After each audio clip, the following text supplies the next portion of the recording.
What is the first thing that comes to your mind when you hear Japan? Anime, samurais, robots making sushi? Well, the same here. But I guess there is a more impressive thing about it for the Western person, the way people live in Japan. And today I will tell you about a couple of good habits that simplified my life and made it calmer, more focused and surprisingly productive. Stay till the end, cause the last one will surprise you. Danshari.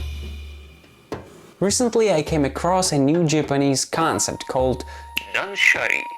And it may seem radical at first, but then it starts to feel rational. Dan means to say no, sha to get rid of what no longer serves you, and ri to separate yourself from the constant desire to accumulate. I've already started applying it. I said no to buying a new pair of shoes that I knew would just end up cramped in our already overloaded shoe corner.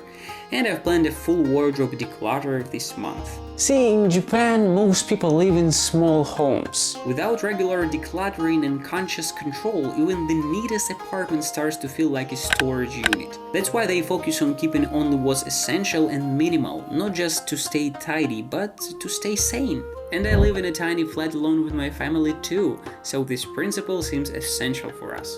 At least for me. So Danshari isn't just about less stuff, it's about more clarity in your space and your life. Radio Taiso. Until I turned 25, I didn't know neck or back pain even existed. But as I started feeling tightness in my body after waking up, I realized it was good to do something before sitting down for 8 hours straight in front of my laptop. Japanese people work hard and think about it too. So meet Radio Taiso. a Japanese morning stretching routine. It's simple, usually done in parks or offices guided by a radio. And as I do sports every day, I didn't use these guided instructions. They were too simple, but I did well on my own. Warming up my joints, ligaments and muscles right after waking up with some native movements. I tried doing it for a morning every week, and it worked. My body woke up, blood started flowing, my mood lifted. I wasn't just awake, I felt ready. It's wild how 5 minutes of simple movement can switch your brain from still half asleep to let's go! It's a small ritual, but it changed how I entered the day with clarity and movement. Shinrin-yoku.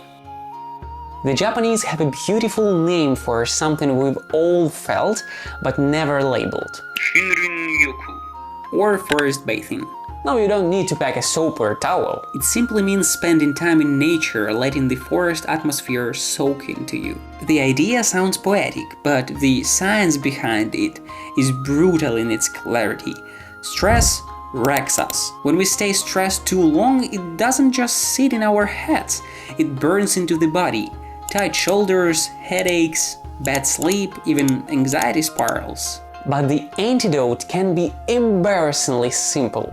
Just step outside. A Japanese study compared people walking in the city versus in a forest. The forest group didn't just feel calmer, their blood pressure dropped, cortisol, that nasty stress hormone, went down, and their nervous system shifted into recovery mode. And the best part, you don't need a bamboo grove outside your window. A small park, a riverside walk, even a quiet street with trees can do the trick. I tried it last weekend. I left my phone at home, walked into a park nearby and just existed.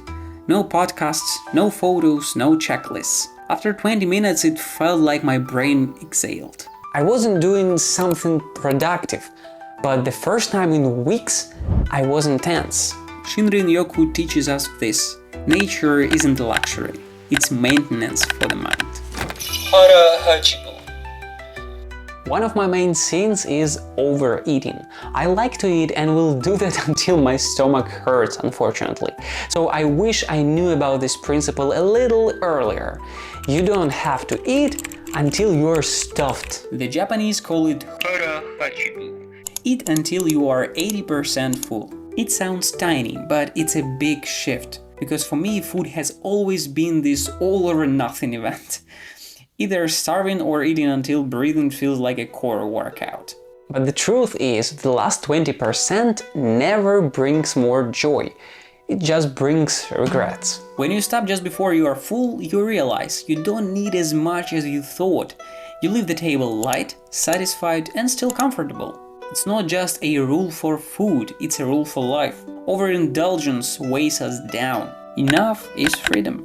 Not sure if I can do that most of the time, but at least I will try. Sleep early, wake early. Here is one thing Japan does that always humbles me. They wake up early. Not because they're hustling harder than everyone else. That's also true, by the way, they work like crazy. But also because mornings carry a kind of quiet that nights don't. When you work 12 hours plus a day, like many Japanese people, you definitely need some space only for yourself in the day. There was a time in my life when I stayed up until midnight watching movies or scrolling until my brain turned into smashed potatoes. And every morning I'd wake up looking like a half-broken zombie, wondering why my day felt off before it even started. But when you rise early, you still bag that first hour of the day.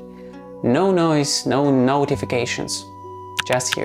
And it's not about sleeping less, it's about sleeping smarter.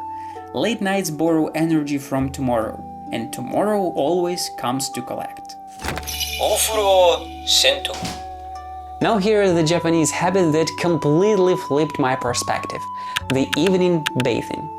In most places, bath is a luxury, and in Japan, it's just a ritual. Whether at home in a small ofuro or in a public sento or onsen, bathing isn't just about getting clean, it's about resetting your mind and body. First you wash, then you sink into hot water and let the day dissolve out of you. The warmth isn't just physical, it's mental.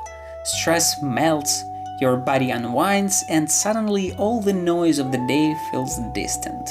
Now, fully honestly, I don't even have a bath at home, so if you are watching this and you do have a tub, congrats, this one is for you. I've been improvising with a long, hot shower. And while it's not exactly the same, even that simple switch, turning the shower into a mini reset ritual, made me realize it's not just hygiene, it's therapy. And honestly, after those slow, hot showers, I don't just sleep, I sink into rest. So, anime, robots, sushi, sure, Japan has all of that, but the habits I tried weren't flashy, they were simple. None of this is expensive, none requires you to move across the world to test it out, but together they make life feel calmer, clearer, and more alive. And maybe that's the real lesson from Japan. It's not about adding more, it's about learning to need less and live more. So which habit will you steal first? Drop in the comments below, I'm really curious to know. And if you want to follow along as I keep testing small habits that make a big difference, subscribe, because the next one might just be the thing that makes your life simpler, calmer, and more focused. Peace.